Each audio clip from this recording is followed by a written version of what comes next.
Elena from Mindful Cuppa. I hope you're doing well. Today I wanted to share with you a family recipe of a banana chocolate and walnut cake that is absolutely delicious, and it goes so well with one of our blends.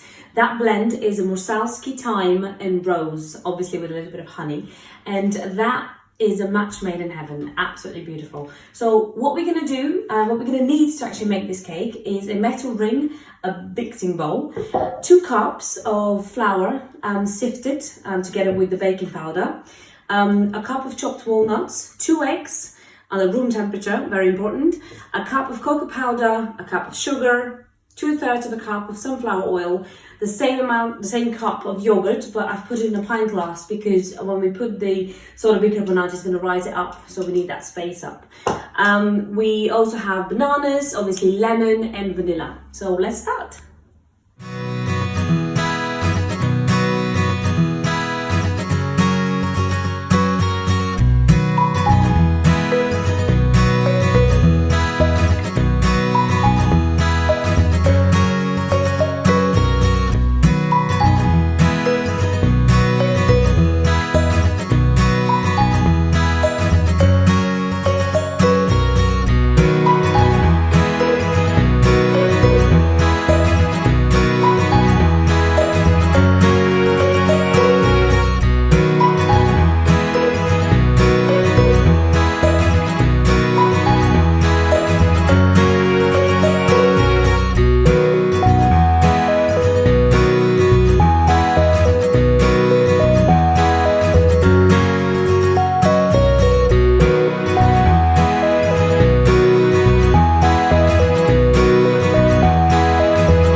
After 45 minutes, which felt like a lifetime, and another 25 minutes waiting for it to cool down, it's out.